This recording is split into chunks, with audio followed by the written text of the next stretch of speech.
everyone. Thanks for joining us for another edition of Entrepreneurs in Fuego. I'm your guest host, Q, and I'm here today documenting the journey of amazing entrepreneurs one digital footprint at a time. And today we have Tristan here. Hi, Tristan. From Broken Window Studios. And can we just talk about your name for a second? Because that's an awesome name. Oh, the name of the studio? Yeah. So the origin of the name is basically the broken window principle, which is a kind of a concept in urban development that if one window is broken, it'll lead to other windows getting broken in a building. And it's kind of this idea that the little details are really important for creating a better community. And so like we took that concept to our own art production and say that like we use that philosophy in our games and entertainment products, which is that no stone is too small to leave unturned. And so we make sure we focus on all of those small details. So you're in the business of storytelling. Yes. Long story short. and you're the co-founder and CEO. Yes, so I actually co-founded Broken Window Studios a little over 2 years ago with my wife, Abby. Cool. And we had a successful Kickstarter where we earned $37,000 for one game. Then we also have another game in development that's on Steam Early Access for PC, Mac, and Linux. Mm-hmm. And we're doing development for game consoles and virtual reality. Okay, so how many hours of video games have you played in your life so far?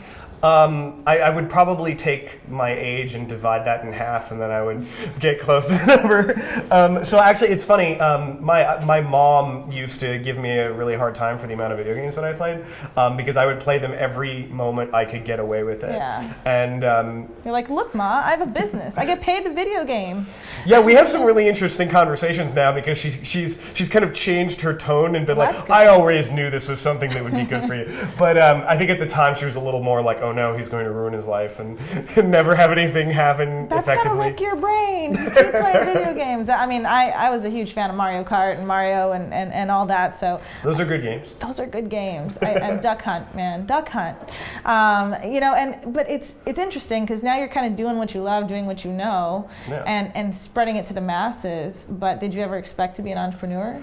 To be honest, I don't think I ever really had an idea of how or if I would ever be able to make games. So when I was a kid, almost all the games I played were from Japan. Mm-hmm. So I figured that the only way that I could make video games was to go back in time and convince one of my parents to like marry a Japanese person and then become Japanese. A story. So no, but what I mean is that like I honestly thought it was closed off to me. Like there was no way that I could do that, and that's because I didn't really have a whole idea of all of the American and Western developers that were making games. So I really had no concept that this was even something I could do until those are the best ideas. Yeah, until actually I talked to a college advisor when I was in my first year of college, and I was like, hey, I kind of want to do this crazy thing, but I assume there's no one that teaches classes for it. And they basically referred me to a campus that did have some 3D art and modeling classes, so I learned to do 3D graphics,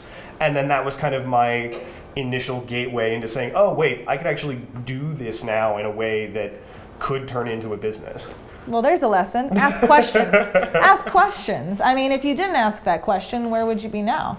Yeah, I was kind of assuming that it just wouldn't happen. Yeah. And so I think that for me, I feel like my own story is kind of something I wish I had heard when I was younger, because I would have had a little more confidence in the idea that I could do something crazy and unusual and still actually make a success out of it. Younger, it's not like you've lost out on a ton of time. You know, I mean, I get made fun of for my age and not understanding references, but we're able to get things done now, right? Yeah. Even though we missed out on some time, we just kind of the beauty in our field is we can I don't know, cut time in half with a lot of things that we do. So your wife is your other co-founder, co-founder. She a gamer as well, or is she to marry into the gaming, or how does this work? We have some different tastes in games. When my wife looks at games, she looks at them more in terms of art. She does a lot of the 3D modeling on our games, whereas I do more of the design and directing of the games. So she looks at a game and tries to figure out where all the pretty pictures are. So she really prioritizes playing games that have really cool environments and pretty backgrounds and things like that. And you need that. No, totally. And that's why we have a good balance there, because I'm always like, well, how does it play? And she's like, well, how does it look? And we combine those two things to make a better product, basically. Well, as an entrepreneur, what is the most surprising thing about having your own organization, enterprise business? Like what shocked you? I think I could probably list 200 things that shocked me, but I think the thing that shocked me the most was realizing that literally nothing is done if you don't do it. Oh, yeah. Because I worked at a number of game studios before I started my own business, and there's always somebody taking care of like the stray elements of marketing or contacting publishers or getting platform approval or any of that kind of stuff. And realizing that like if I didn't send out an email to somebody, it never happened was really a very weird experience, because I was like, oh yeah, no, this is completely just us with no safety net, and anytime we drop the ball, we have to suffer the consequences. And so it's been a real training, like trial by fire experience in learning all of the small details that I never would have thought I needed to know about how a business operates and how to get the word out and how to make sure we've got good relations with third-party distributors, and all of that kind of stuff is crazy. Well, maybe in implementing some of the things, the problem-solving skills you've learned over the years playing video games can help navigate the business, right? I mean, it's a lot of it is true. I mean, as much as we, people make fun of video games as being like this not so serious thing, I mean, there are a lot of lessons to learn. Like it's problem solving. I learned how to, navigate through tons of problems with Mario and Luigi. I think it's actually, it's interesting because I think there's a certain type of thinking that video games really encourage, and it's usually an analytical or qualitative, quantitative analysis kind of process. And but actually one thing that's kind of interesting is a lot of the things that I do in my process of directing a game, I actually got from working in theater when I was coming out of high school. So I actually took a small hiatus between high school and college to be the technical director of a community theater in El Paso, Texas, where I was living at the time. And I didn't realize until like, I guess 10 years later that learning to stage plays actually had a lot of overlap with making video games, because of things like lighting and composition and how to get people to look one direction instead of another direction, and all of that kind of stuff was actually really useful. So the weird thing I learned from that was that pretty much everything that I've done in my life has in one way or another ended up leading back to making me better at doing this. That's awesome. See, now that you know that you've come full circle, you're like, now I can work. Now I can now I can get stuff done. I mean, and I know that I think I've seen your wife at one of the was it like AZ Tech Week Women Breakfast? I was there as a speaker, and I think you might have been there too. And so you guys are out in the community, and you do these Kickstarter programs. So what kind of support can people give you, and what you're doing? Oh, well, I mean, I think the first thing that people could do is that they could buy our game that's out on Steam Early Access right now. So it's a digital distribution, so if they wanted to get Reflections, that's our game that's available currently. Awesome. We do accept PayPal donations for Grave, but that's something that we really want to emphasize that people buy our products rather than giving us donations and things. So that's really I would suggest people go to Steam and buy our game. Okay, and it's a game on what platform? So Steam is a digital distribution Not platform. to sound ignorant, sorry. Sure, no, that's okay. So Steam is a platform for PC, Mac, and Linux, where basically you download a client for Steam, and it just gives you the ability to download computer game. games. Yeah. Okay. So anything for a computer.